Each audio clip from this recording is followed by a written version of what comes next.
Shalom, Bapak Ibu Saudara sekalian. Apa kabar Anda hari ini? Bersyukur kepada Tuhan sudah memimpin hidup kita. Tidak terasa kita sudah memasuki minggu pertama di libur bulan Maret. Waktu berlalu begitu cepat sekali. Mari kita melihat ke belakang dan mengucap syukur untuk 2 bulan yang sudah berlalu.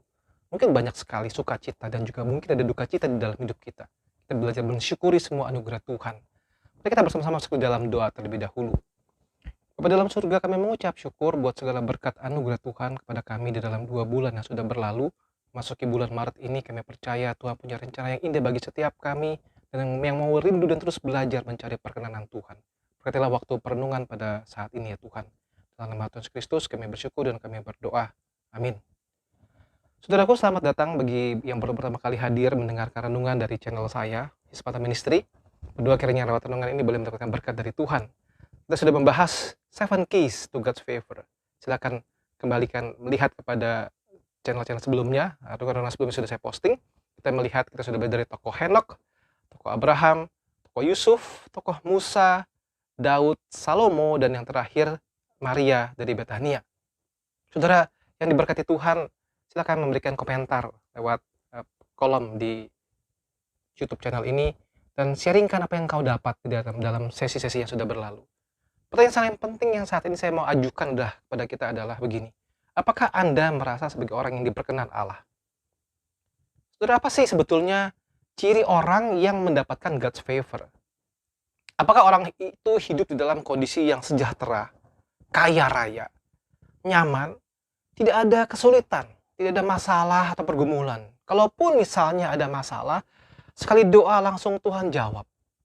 Saudara, banyak orang yang memberikan kesaksian dalam hidup mereka butuh sekali, katakanlah, satu nilai tertentu karena kebutuhan keluarga yang sangat besar dan mereka berdoa dan mereka langsung Tuhan jawab. Apakah itu ciri orang yang diperkenan Allah? Sementara sisi yang lain, jika ada orang yang terus berdoa, katakanlah minta kesembuhan bertahun-tahun, belasan tahun, tidak Tuhan jawab, tetap terus bergumul dengan penyakitnya misalnya. Apakah itu berarti orang tersebut tidak diperkenan Allah? Saudara, tujuan renungan pada hari ini bukan ingin mengajak kita untuk belajar menunjuk, oh iya ini orang diperkenan Allah. Loh, lihat, pantas dia gagal terus karena dia begini. Pantas dia begini karena dia... Tidak, saudara. Tapi untuk kita masing-masing merefleksikan diri. Dan berkata kepada Tuhan, Tuhan, Engkau berkenan kepada apa yang aku kerjakan. Kita lihat bagian dari firman Tuhan, Mazmur 37 ayat yang ke-23. Saya bacakan, demikian firman Tuhan. Tuhan menetapkan langkah-langkah orang yang hidupnya berkenan kepadanya. Indah sekali bukan? Tuhan menetapkan langkah-langkah orang yang hidupnya berkenan kepadanya. Lalu Amsal 3 ayat 5 dan 6. Percayalah kepada Tuhan dengan segenap hatimu dan janganlah bersandar kepada pengertianmu sendiri. Akuilah dia dalam segala lakumu, maka ia akan meluruskan jalanmu. So, 3 perenungan hari ini adalah pertama begini. Orang yang diperkenan Tuhan memiliki ciri-ciri hatinya dipenuhi sukacita dan damai sejahtera dari Tuhan. 1 Tesalonika 5, 16-18. Bersukacitalah senantiasa. Tetaplah berdoa. Mengucap syukurlah dalam segala hal, sebab itulah yang dikehendaki Allah di dalam Kristus Yesus bagi kamu. Hati yang dipenuhi dengan sukacita. Sudah mungkin saja orang yang berkenan Tuhan mengalami banyak sekali kesulitan. Banyak masalah, pergumulan di dalam hidup. Hidup yang tidak lancar. Ada begitu banyak tumpukan-tumpukan hutang, masalah keuangan yang begitu banyak. Masalah relasi, masalah sakit penyakit dan sebagainya. Mungkin saja orang yang berkenan Tuhan mengalami itu. Tetapi bagaimana cara dia merespon itu? Bisakah dia tetap memiliki hati yang penuh dengan sukacita dan damai sejahtera dari Tuhan?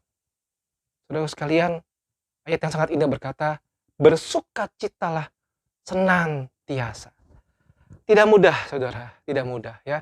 Kita punya fisik tidak bisa menipu orang dengan mudahnya. Kalau kita lagi susah, lalu kita tetap bisa berpura-pura sukacita, pura-pura senang. Tetapi yang jauh lebih penting adalah Tuhan tahu hati kita, Tuhan tahu hidup kita, saudara.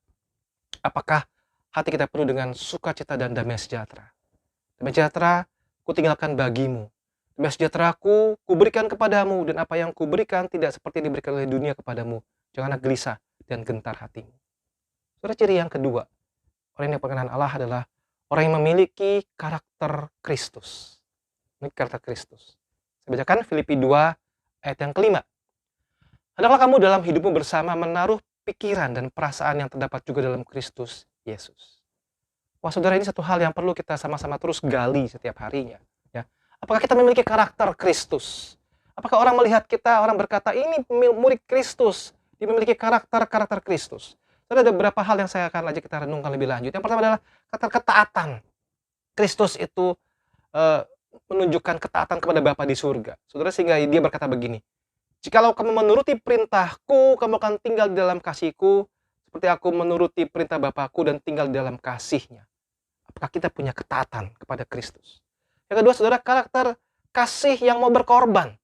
Orang-orang yang hidup berkenan kepada Tuhan memiliki kasih, hati yang penuh dengan kasih yang mau berkorban. Yohanes 15 ayat 12-13. Inilah perintahku, itu supaya kamu saling mengasihi seperti aku telah mengasihi kamu. Tidak ada kasih yang lebih besar daripada kasih orang yang memberikan nyawanya untuk sahabat-sahabat. Punyakah kita kasih yang berkorban? Yang ketiga adalah kesabaran dalam menanggung penderitaan. 1 Petrus 2 ayat 19-23. Sebab adalah kasih karunia jika seorang karena sadar akan kehendak Allah menanggung penderitaan yang tidak harus ia tanggung. Saudara sekalian, ini satu hal yang sangat indah sekali. Bagaimana kita dituntut memiliki karakter Kristus. Memang kita dalam hidupnya menderita, tapi punyakah kita kesabaran dalam menanggung itu semua? Dan sambil ayat bagian yang pertama tadi, hati tetap penuh dengan sukacita.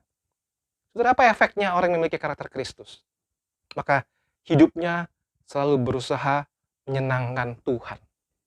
Hidupnya meskipun susah ataupun senang, terus berusaha menyenangkan Tuhan. Dan orang bisa melihat, ini orang yang sungguh-sungguh hidupnya berkenan kepada Tuhan. Meskipun, sekali lagi, tidak memiliki apapun yang dunia mungkin miliki. Saudara, yang ketiga, yang terakhir. Orang yang berkenan kepada Tuhan adalah orang yang hidup dalam tuntunan dan pimpinan Roh Kudus. Hidup dalam tuntunan dan pimpinan Roh Kudus. Roma 8 ayat 5-9. Sebab mereka yang hidup menurut daging memikirkan hal-hal yang dari daging. Mereka yang hidup menurut roh memikirkan hal-hal yang dari roh.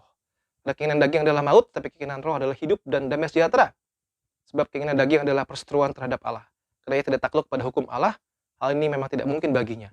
Mereka yang hidup dalam daging tidak mungkin berkenan kepada Allah. Saya baca sekali lagi. Mereka yang hidup dalam daging tidak mungkin berkenan kepada Allah. Tapi kamu tidak hidup dalam daging, melainkan dalam roh. Jika memang roh Allah diam di dalam kamu. Tapi jika orang memiliki Roh Kudus, ia bukan milik Kristus. Saudara, apakah hidup kita dalam tuntunan dan pimpinan Roh Kudus? Kita selalu menjaga hidup kudus di hadapan Tuhan. Kita terus mencari apa yang Tuhan inginkan, apa yang menjadi pimpinan Roh Kudus, saudara. Diperlukan satu kesediaan untuk menundukkan diri dan kerelaan hati mengikuti kehendaknya. Di hal-hal kecil sehari-hari, minta terus pimpinan Roh Kudus. Jika ini terus berlangsung, terus menerus, kita akan mengalami betapa luar biasanya hidup di dalam pimpinan Roh Kudus. Puji Tuhan, saudara. Tidak mudah, tetapi orang yang hidup di dalam anugerah Tuhan, mencari perkenanan Tuhan, akan terus belajar hidup dalam pimpinan Roh Kudus. Kadang-kadang keinginan daging kita ingin lakukan apa, tetapi dengan peka mendengar pimpinan Roh Kudus, berkata, lakukan yang lain lagi. Dan mungkin saja, yang lain lagi itu adalah hal yang tidak menguntungkan, yang tidak menyenangkan. Saudaraku sekalian, apakah kita ingin hidup yang sungguh-sungguh berkenan kepada Allah? Saya akan tutup bagian ini dengan Yeremia 29 ayat 11-13. Sebab aku ingin mengetahui rancangan-rancangan apa yang ada padaku mengenai kamu, demikianlah firman Tuhan, yaitu rancangan damai sejahtera dan bukan rancangan kecelakaan. Memberikan kepadamu hari depan yang penuh harapan. Dan apabila kamu berseru dan datang untuk berdoa kepadaku, maka aku akan mendengarkan kamu. Apabila kamu mencari aku, kamu akan menemukan aku. Apabila kamu menanyakan aku dengan segenap hati. Saudara, mengapa ini menjadi sebuah ayat penutup dari renungan saya? Kita berbicara mengenai tema apakah Anda diperkenan Allah? Apakah hidupku diperkenan Allah? Saudara, bukan masalah berapa uang yang Anda punya. Bukan masalah kondisi kesehatanmu seperti apa. Bukan masalah kebahagiaan dunia apa yang kamu alami. Tapi bagaimana kita sungguh-sungguhkah memiliki tiga ciri tadi. Dan meskipun situasinya sangat sulit, sangat tidak menyenangkan, apakah hati kita penuh dengan sukacita dan damai sejahtera dari Tuhan? Apakah kita memiliki karakter Kristus? Dan kemudian apakah kita adalah orang yang hidup dalam pimpinan Roh Kudus? Dan kalau iya, saudara, dan misalnya saja, Kita lakukan tiga-tiga tetapi hidup kita masih tetap dalam posisi yang tidak menyenangkan. Percayalah ayat tadi berkata bahwa rancangan Tuhan itu adalah rancangan damai sejahtera. Yang akan memberikan kepada kita hari depan yang penuh harapan. Saudara, mari bersama-sama kita terus menggali diri, terus bertumbuh dalam anugerah Tuhan, dan terus berdoa kiranya apa yang kita kerjakan Tuhan buat berhasil, dan Tuhan berkenan atas hidup kita. Ya, Tuhan menolong kita sekalian. Tuhan Yesus memberkati. Amin.